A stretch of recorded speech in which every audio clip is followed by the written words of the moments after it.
Hello to all my fellow wrestling fans. I am Flash, and this is the WrestleFest podcast.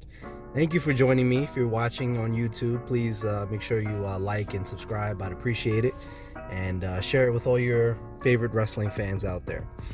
So, before I get into the main event, the meat and potatoes of this particular week's podcast, which is going to be Full Gear, I just want to get quickly through what happened this week on the major shows.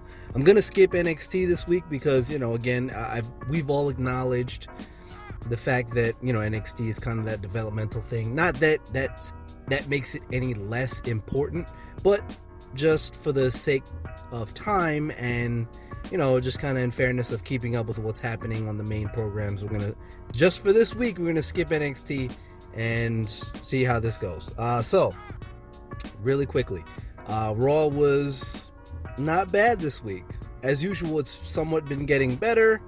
Like I said, it still has its ups and downs. We lead off with the Seth Rollins and the Big E stuff at the top with KO. It's funny. Big E's, oiling up his chest, and it's just funny. KO's trying to have this conversation with him, and throughout the whole show, Kevin Owens is just trying to get I'm a good guy, right? Blah, blah, blah, blah, blah.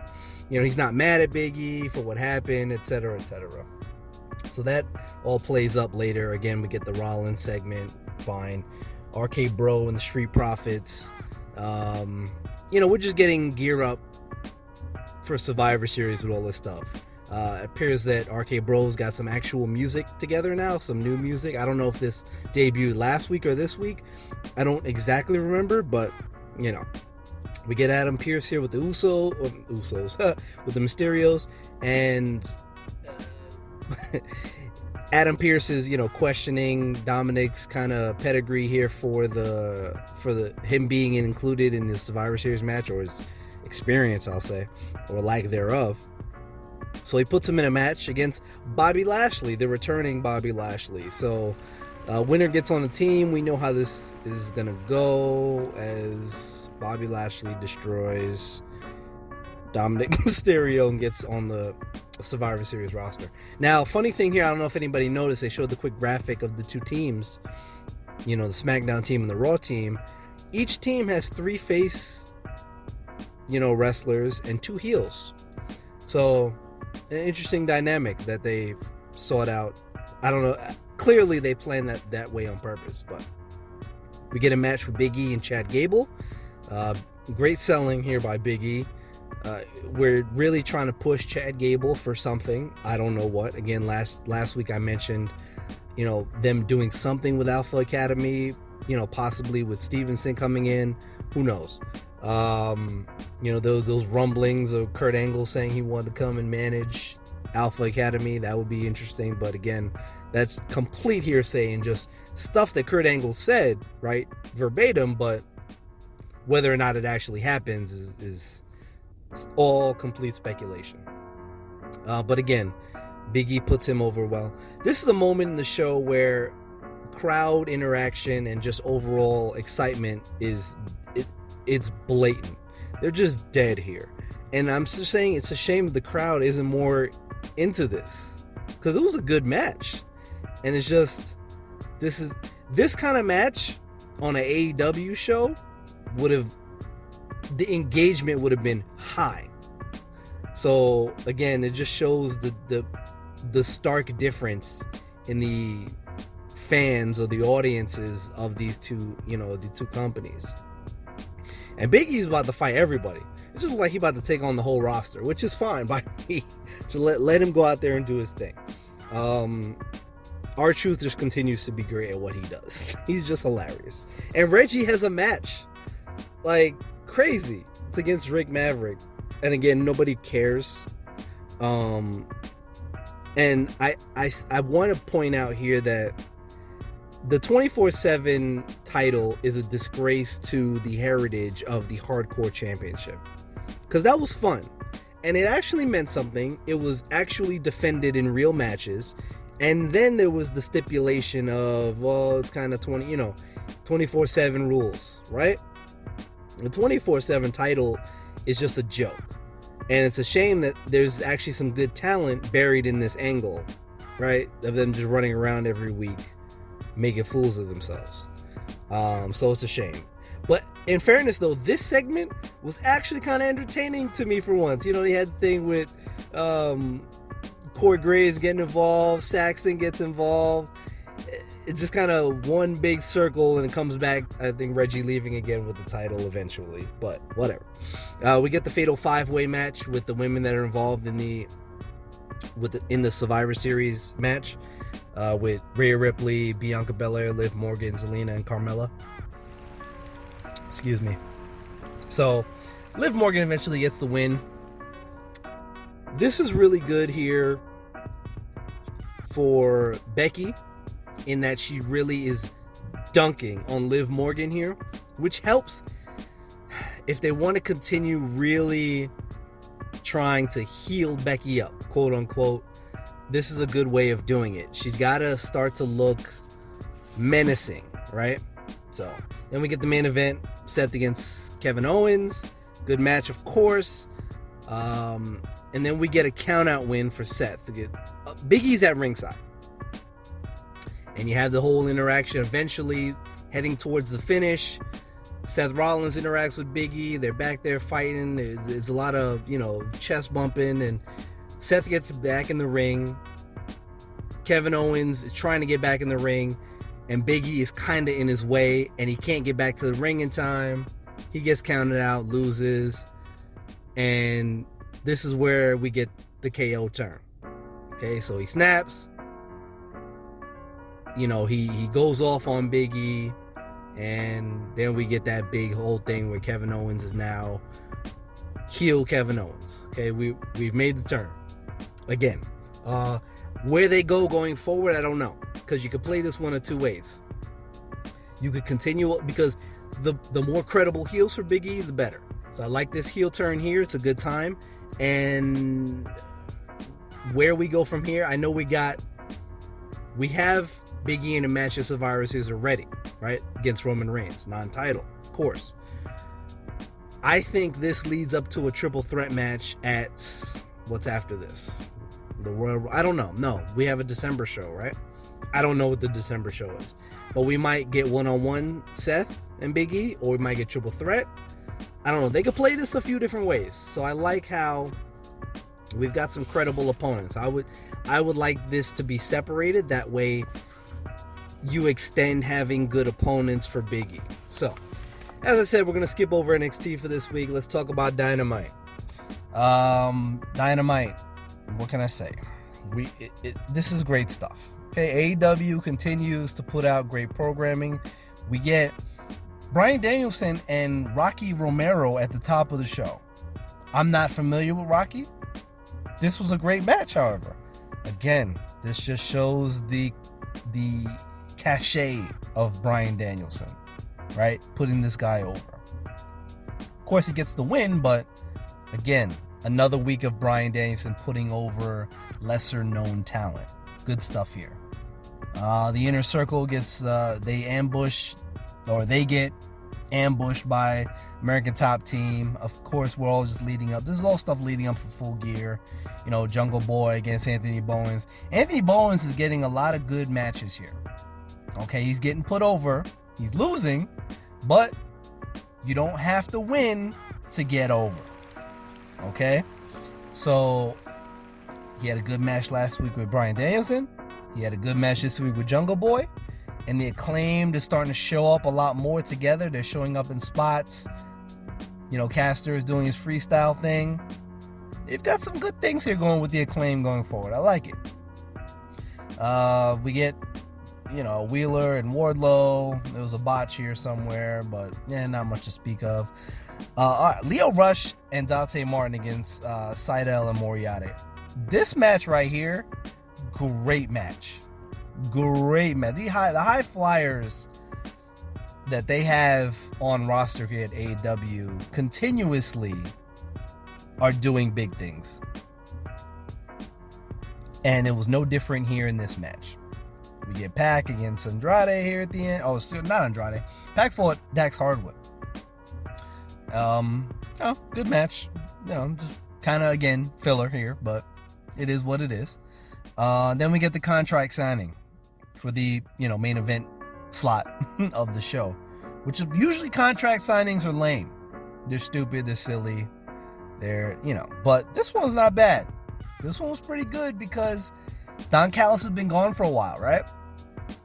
And then lo and behold, at the end of the signing, the cameraman smashes Page in the face with the camera, and it turns out to be Don Callis in disguise. Genius. And then Kenny signs the contract in Hangman's blood. This was an excellent spot. As far as contract signings go, this was really high on the list of good contract signings. I loved it. I loved every second of it. But again, great stuff here leading up to Full Gear. SmackDown, Friday night.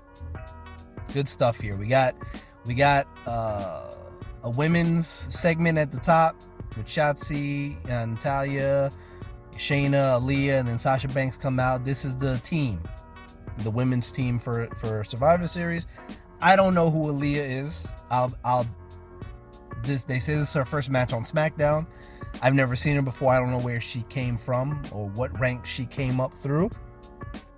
She ends up getting the pinfall in this match that came about after Naomi came to the ring and started joshing with Sonya, and then all hell broke loose. So we got Sasha, Naomi, and Aaliyah versus Shotzi, Natalya, and Shayna Baszler, and pretty decent match. Aaliyah has to get carried through a lot of this stuff, and shout out to Natalya for doing most of that carrying of her.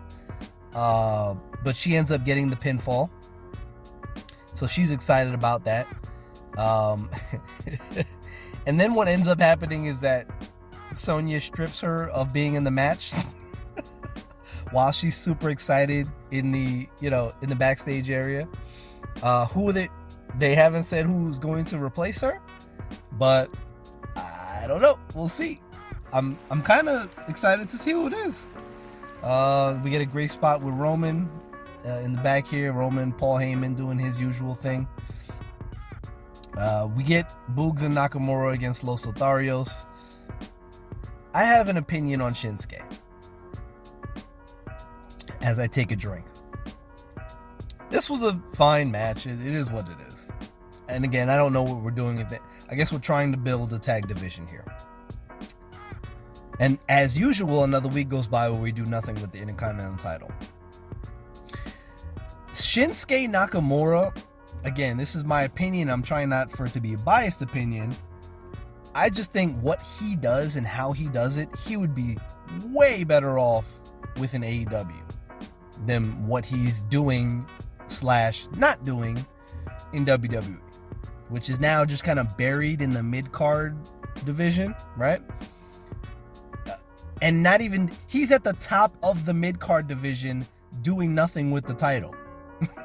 So it's like he's forgotten in the mid-card division, which is a shame, right? Because we have a guy that won a Royal Rumble, was at the top tier in world title matches, and now he's relegated to doing what he does now with Boogs every week. Nothing against Boogs. Boogs is fine at what Boogs does. But Shinsuke shouldn't be included in that, right? If Shinsuke Nakamura was in AEW, he would be in the world title picture. Period. And there's no way you can deny that as fact. Okay? Because that's where he belongs. He's unique. His style is unique. His character is unique. He's got arguably the best theme music on the roster and arguably in wrestling, period. Probably second to, Adam Cole, right? At this point. But come on, this is just, we got to do something better with it. And speaking of things we're not sure what to do, and good segment here by Charlotte Flair as she dunks on Toni Storm. Get out of here, Toni Storm. You don't deserve a title shot. Beat it.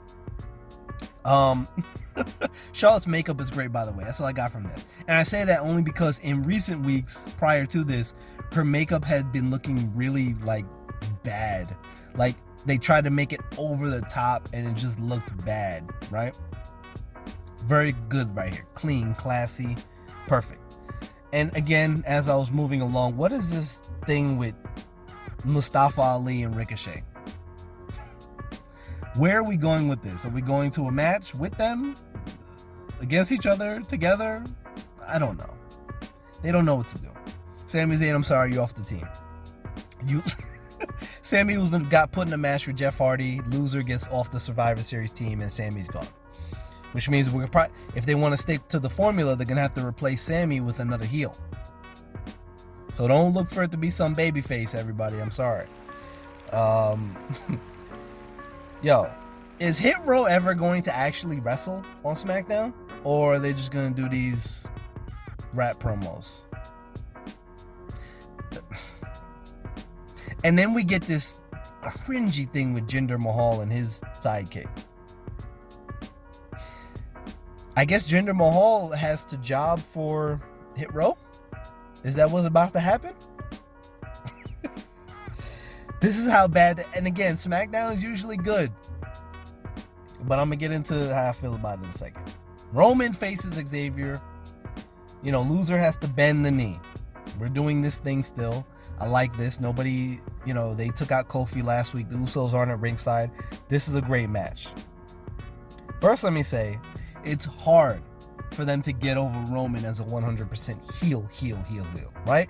And because he's reached a point where he's not getting booed because people don't like his character anymore. Back when he was trying to be a babyface, right? And it was just cheesy bad. He's getting booed out of the respect for being a good heel, right? But you also have people respect the bloodline shirts. You see all those bloodline stuff in the crowds. People putting up the one finger for we're the ones. Like, Roman is now getting that respect because people like Roman just being Roman. You're just getting Roman Reigns being Roman Reigns. They're letting him be this head of the table, I'm the king of the family thing, and everybody loves it. And those people that like it, that are cheering Roman, myself included, just like it for the respect factor. And we're getting the Roman that we all finally, were the Roman we were all looking for 2 years ago. This is it. This is the culmination. Roman's been champ 438 days to this point. Just short of Brock's longest Universal title reign of 503 days. There's no way he doesn't break that and probably shatter it, because Survivor Series is a non-title match. There's no chance of Roman losing this title until WrestleMania. So yeah, he's gonna go. He's do the math on that, but he's gonna get real close to that 503 and probably pass it. So, what happens here? The Usos get involved. Xavier's about to get the win. He hits that elbow drop, coast to coast, right? He about to get the win. Usos pull him out. DQ win for Xavier. They beat him up. They crown Roman, kneels down. The Usos crown him. Show's over. Everybody's protected in this match. I love this. I love this finish. Roman still gets to be the man. He gets to heal it up. Xavier gets to maintain the fact that he's still the king, right? He didn't lose, and he put on a damn good match with the champ and didn't get pinned. He didn't lose. I mean, he gets the DQ win, but he doesn't lose, right? This is great. This is how you do this. So WWE does something right for once. And I gotta be honest, this show was not good. For me, I did not enjoy. Once again, Roman Reigns saves this show. It's that simple. Roman Reigns and or The New Day save a show. Because if you take Roman and Xavier out of this show altogether, this show's a mess. And that's been rare to say for SmackDown. This show is a mess without Roman and Xavier on this program this week. And Charlotte. I'll say Charlotte too. But again, otherwise though, we're just getting lead-ups to Survivor Series, which I'm fine with. Real quick, Rampage, obviously it's short, cover a couple things. Jungle Boy and Fish, great match. Get the Super Click promo. Jade, Cargill fights somebody. I have no idea who she is. Apparently she's a big-time vet, though. Santana Garrett. Obviously, that's a squash match. Jade Cargill gets the win. Red Velvet's at ringside. She gets involved. Shout out to these ladies. I hope their match is incredible. Dante against Davari here. Great match. Very unique offense and defense in this match. Again, I spoke about high flyers and this technical high flying that AEW has. This is just more of a showcase for that. Right? We get Orange Cassidy fighting somebody, Hardy, right? I said somebody as if Matt Hardy isn't a big name, right? In a lumberjack match. Honestly, I don't remember who won. It doesn't matter. Rampage was still good. Still good. Anyway, let's get to the main event of this show. The AEW Full Gear pay-per-view. Now, I had my predictions going into this match, into the pay-per-view. I didn't do a prediction show this week because I wanted to kind of just sit back and enjoy the show, right? And I want to give a shout out to Mike the Ref for hosting an amazing watch along, right? So the community there that follows Mike the Ref is great. Y'all go check out Mike the Ref. I appreciate that. He's a great guy. He's into some great things, and he's a respected name in this community of wrestling fans. So that being said, let's get into some Full Gear here. So they kicked off the show with MJF and Darby Allin. This match, okay, pretty much every match on this card, except for the co-match, right? You expect it, because it was really thrown together the last second. You expect these matches to be at least good. The level of excellence that MJF and Darby went out there and gave us, I love this. Every second of this was engaging.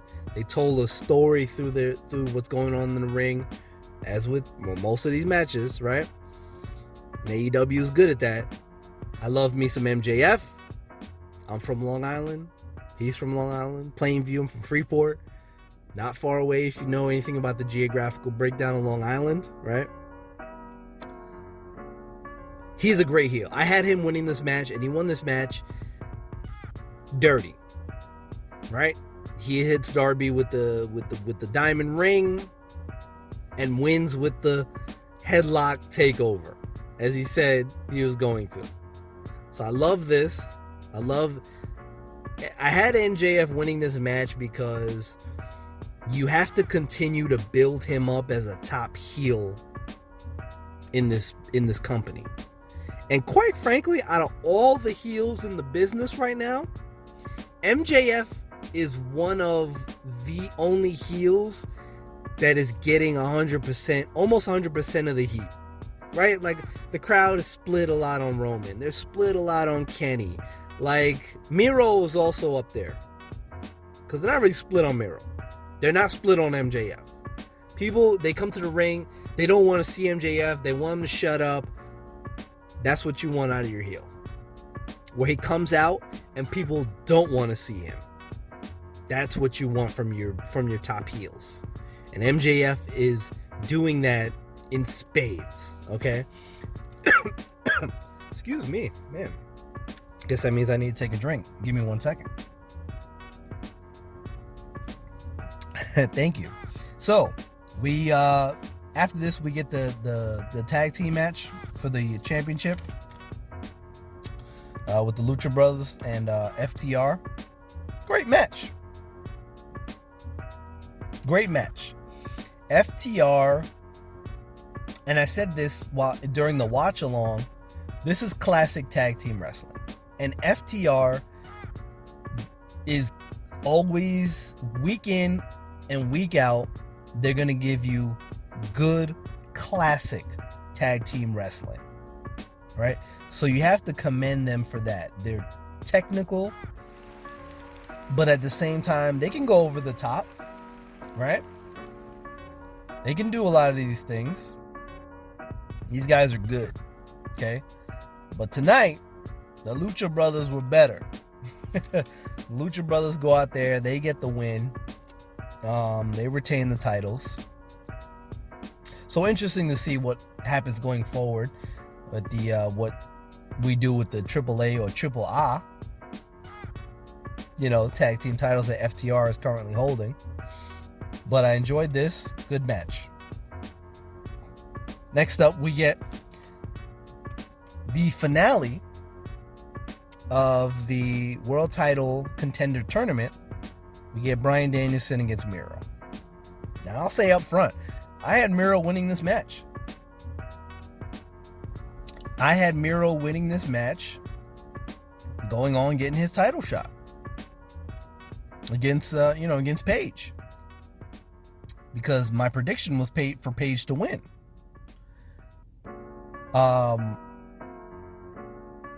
But in what was an excellent technical match, with Miro not only showing his technical prowess, but also getting over the strong guy prowess, right? But Bryan Danielson gets the win in using all his technical skills. And I was a little shocked by that. I thought Miro was getting this win here. I thought Bryan Danielson was gonna, do some stuff overseas, maybe do some New Japan stuff. I don't know. But Bryan Danielson is now 100% engrossed in the title picture. He's now the number one contender. So, I don't know. I was a little shocked by that. But again, great match. Then we get the first of two street fights. This one was the Philly street fight. Yeah, so you got Christian Cage and Jurassic Express going up against the Super Click, which is the Young Bucks and Adam Cole. Adam Cole, another heel who's not a heel, right? He's walking both sides of the fence, really, because you get all the fan engagement with the Adam Cole, baby, right? And the fans like Adam Cole, but understand he's a heel. So, he's walking both sides of the fence there. This was a great match. And another prediction I was wrong on, but I'm happy to be wrong here, because I had the Super Click here. But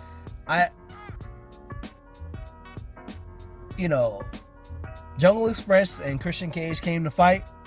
They all had their jeans on, their jean outfits. I joked in a wrestling game, this would be their fourth option, their fourth attire option. If you were selecting your attire for your wrestler at the character select screen, this would be outfit number 4 for these guys. But good stuff here. Just good stuff. We get to spill out all over the, outside the ring, up the ramp, flirting with backstage, and just good. One of the highlights of this match, and if you watch the show, you know where I'm going. Luchasaurus. So they have the ramp set up, the ramp that they walk down to the ring. And of course, there's that drop-off point to the ramp on the sides, where you drop down to the concrete, where the barrier is for the crowd and all that stuff. So, some of I think you got a bunch of people. That Cutler's out there. There's like 4 or 5 people out there. I think the Young Bucks or Cole and one of the Bucks. I don't remember who exactly was down there, right? But Luchasaurus gets up, stands at the top of the ramp, hits a standing shooting star press off onto all five guys out there. Wipes them out. And then as Christian's getting ready to hit the concerto on, again, I don't remember if it was Cole or Matt Jackson or Nick Jackson, but he's going to do it. And then he's like, no. And he lets Jungle Boy know, I'm going to do it. So Jungle Boy hits the concerto. They get the win. What can I say? It's a great match. It's a great match. That's all I got for that. Like, point blank. So let's move on. Britt Baker, DMD versus Ty Conti. Excellent match. This is the kind of match the women's division needed.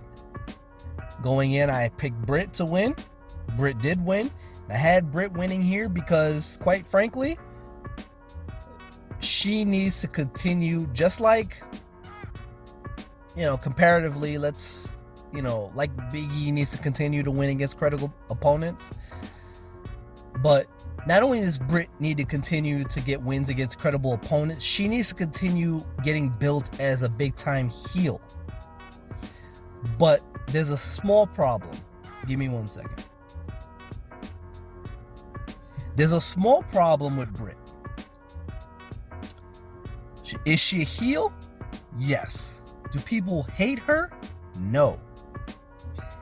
And this is a unique problem that stems because of her lifestyle. She is a dentist, right? She spent 8 years in medical school, all that stuff. She's a full-time dentist. But guess what? She's also a full-time wrestler. She's not part-time. Like, you'll see, it's not like Brock, where you'll see Brock once a month. Once every 2 months, Brock will show up. Even when Brock was the champ, you didn't see him every week. We're still seeing Britt every week. Now, you might not see her on Rampage, but you're going to see her on Dynamite. She's going to be on the pay-per-views, right? Britt is out there, right? I know that's 2 times a week, and they probably allow her to do her dentistry stuff, the times that she needs to do it, But this is a huge... And the fans that respect that she has this grueling lifestyle, but she's doing what she loves to do. She's getting the double dip here. And the fans respect that. So you get an odd problem with her having to be your top heel and your champion. But again, great match.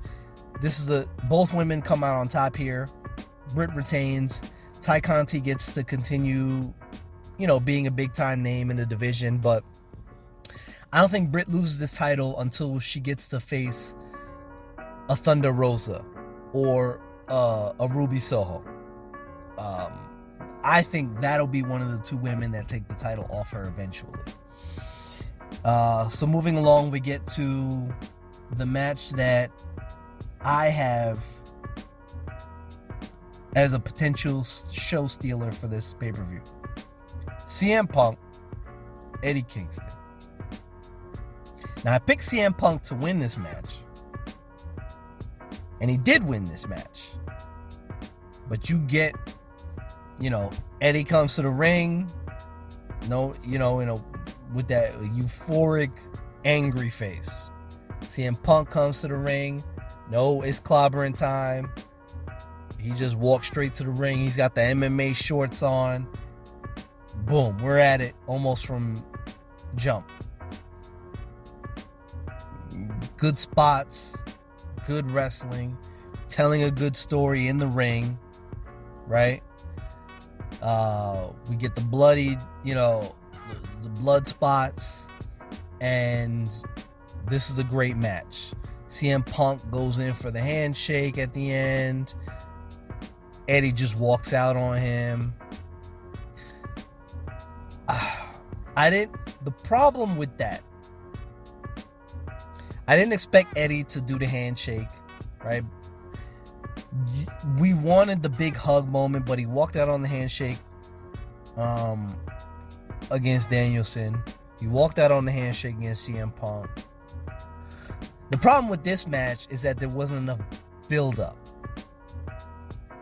Right? There wasn't enough time spent building this matchup, and I know a lot of that had to do with Eddie being home due to the COVID or not COVID thing, and he was home for a week or however long, and so that had a lot to do with taking away from the build-up to this match.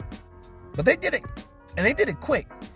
In a Dynamite and a Rampage, they were able to build up the Eddie Kingston CM Punk match at the pay-per-view in like a week. And that's something, not for nothing, that WWE, they can't even build up some of these matches and they have a month to build it up. A week? Huh, they can never do it in a week.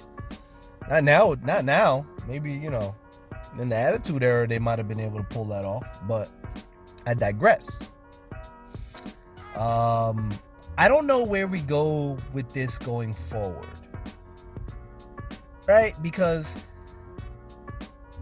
who's the next opponent in the saga of Eddie Kingston? I don't think it's not CM Punk again, right? I don't know. It's weird. I don't know what they do with Eddie from here, which is, interesting. Because Moxley's out. He's taking care of himself. He's getting his health together. I don't know. This is going to be interesting to see what they do with Eddie from here. So after that, we get the Inner Circle against Top Team Street Fight. Excuse me. This one is the Minneapolis Street Fight, which is different from the Philly Street Fight. And none of us could really figure out what the difference is. We made some jokes about it, but when it comes down to it, what is the difference between a Philly Street Fight and a Minneapolis Street Fight? We don't know. As Mike put it, maybe the Minneapolis Street Fight has the fall has to take place in the ring, because the Philly Street Fight, I guess, was falls count anywhere. So maybe that's the difference. This is a good match. Nothing special. Just some good spots. You get this match to me was just a great. Like I said, it's a spot fest. You get some good spots. You get Santana diving into the crowd off the security guard, which is great stuff. The Baron hitting the claw. It was fun. This is a fun match. But you get Jericho at the end with the very emotional win, because as all y'all that know, yesterday was the anniversary of Eddie Guerrero's death. 16 years ago, I believe it is now, which is crazy to think about how long ago that was. But Jericho was one of the guys that was close with Eddie, and he hits the frog splash at the end. So much respect. He gets the win. He's getting emotional, and he's pointing to the sky, and that was a good spot. I kind of, I don't say I choked up a little bit, but I felt it. I was in my feels a little bit, but that was special. That was really well done, and shout out to Chris for that, and the way they closed that match out. But that was good stuff. And rest in peace to Eddie Guerrero. After this match, we get Tony Schiavone coming out, which is like, okay, what's happening here? And he proceeds to announce the newest addition to the AEW roster, Jay Lethal, which is, that's big time. Jay Lethal's been around the business a long time, right? Big time vet. I think he's like 20 years he's in the business now. Famous for doing his promos as where he is taking up like the Macho Man gimmick. He's gotten to some back and forth impersonating Ric Flair, and he's a personality. But he immediately comes out, says his thanks and challenges Sammy Guevara for the TNT Championship. I love that, because that should be defended every week, right? Whether it's on Rampage or Dynamite, that's the TV championship. every week that needs to be on defense against somebody. And Sammy comes out and says, yeah, let's get it on. Damn. So Dynamite is shaping up to be a stacked show. Okay? If you clear your schedule for Wednesday night and make sure you're tuned in watching Dynamite on Wednesday, because it's going to be a banger. Okay? Not to mention it's the show following a pay-per-view, right? So this is the titular, like, you know how WWE has their pay-per-view Sunday and Monday Night Raw is the big show following the pay-per-view. Wednesday Dynamite is the show following Full Gear. And it's already a stacked card. So make sure you're dialed in for that. So it's main event time, right? Hangman Page, Kenny Omega, AEW Championship. Instant classic. Now, I want to also say, at the time that I started really getting into AEW, which wasn't only but a few months ago, Page had come back shortly thereafter in the ladder match, the Joker ladder match. He came back as the Joker and won the match, won the thing. And he got Big Pop coming back. And I knew nothing of Hangman Page before that, because I wasn't watching AEW when he was there before, and he was with Kenny and the Bucks, and then he left, and I wasn't watching AEW when any of that was happening, right? But apparently, but because this match is like 2 years in the making, and I wasn't on board for any of that. So leading up to kind of making my picks on the fly during the show, I had been saying, oh, Kenny's probably going to get the win, but as the show was starting and I watched the promos and I was kind of getting caught up a little bit on the history of things, I was like, you know what? Hangman's going to win this match. This is the right time for this. And yes, he wins the match. And as I said just 2 seconds ago, this is an instant classic. This match was drag 'em out. You get the blood spots. This match was great top to bottom. Great wrestling. Great story being told in the ring. Then you get the Young Bucks coming out. Are they going to get involved? Are they going to interfere? You get the referee getting knocked out. So you're like, okay. Then you get Don Callis coming in with the title. He drops it. Kenny tries to hit Hangman with it. Doesn't go down. Hangman hits the move. Audrey comes out because the referee's knocked out. 2 count, blah, blah, blah. Then it's like, okay, the Bucks gonna get involved. Like, do they wanna? You see Nick on one side, then nothing happens. Then you see Hangman on the other side on the apron. You see Matt go, and then Matt gives him the nod, like, you know what, we're here for you, bro. And it's like, wow, what just happened? Like, and then Hangman hits that lariat, gets the win, big pop. It was well done. It was well told. It was the right time. This was the enjoyment level of this show. And I know you're asking yourself right now, wow, did he skip over the Cody Rhodes pack? And yes, I did. On purpose. Because the match was trash. Not the wrestling in the match.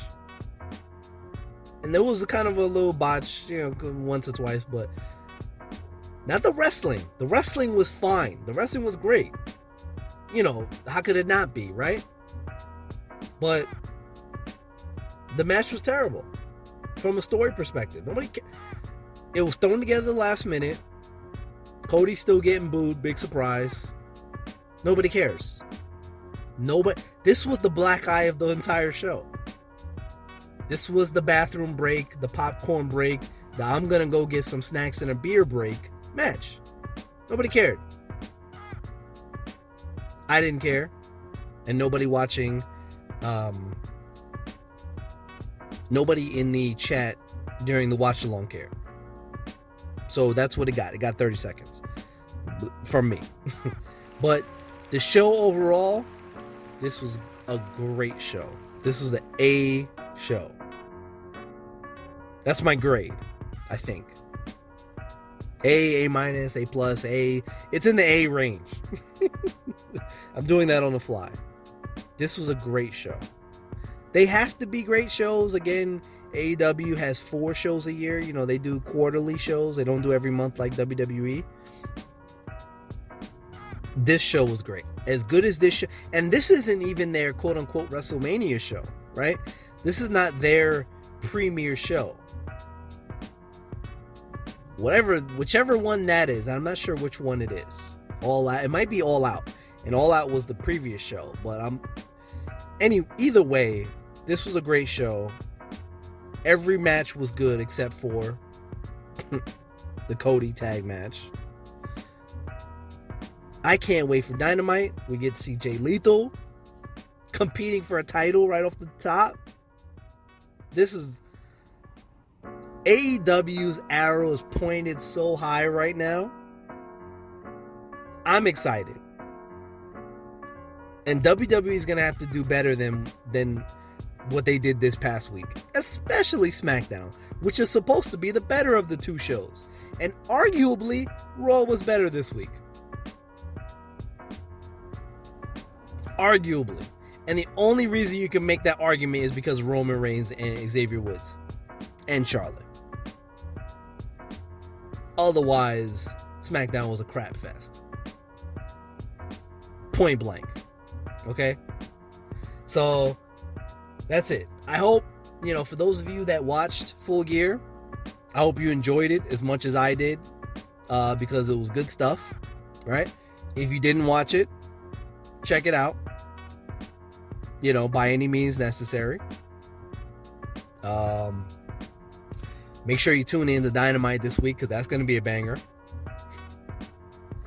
And there's enough space to love all of wrestling, okay?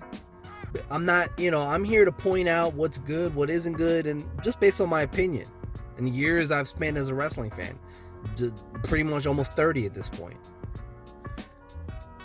It's okay to like WWE. It's okay to like AEW and TNA, MLW, New Japan. It's okay to love all of those things. If you have time for it, why not? Yes, it's easy to just dunk on WWE because a lot of the programming and writing has been trashed for years, but that's just an honest opinion for a lot of people. For many years, WWE did nothing but cater to families, kids primarily. That's their business. It's okay. Nintendo thrived on that for years. We don't hate them for it. That doesn't mean they don't make great games. At the same time, that doesn't mean there's a lot of duds in between that. Just like WWE. But AEW is great. They're doing big things. I pointed this out, during the watch along, that I've started to notice a lot more kids in the audience at AEW. And that's a big deal. Because really, AEW had always catered to the older fan. Right? The fan that wanted the older school style of wrestling. Some attitude era wrestling. And before. The 18 to 35 crowd, right? And older. I'm not 35 anymore. But the older, the over 40 wrestling fan. But the more and more you see those fans bringing their kids to AEW shows now. Because AEW is great. What they're doing over there is great. Tony Khan is investing a lot into the talent and letting the talent be themselves, having control in their matches and their characters, making it fun. AEW is fun, right? So that's all I got for this week. This is the WrestleFest podcast. I hope you enjoyed spending some time here with me recapping this week in wrestling. Again, if you're watching on YouTube, make sure you please hit that like button. Subscribe if you aren't already subscribed. Share with your friends and any of your wrestling fan friends out there. Again, this is you can catch this on Spotify every week. Gonna be here like clockwork, right? So that's it. That's all I got for this week. Thank you. I appreciate every single one of y'all out there. And I will catch you next week. Peace out.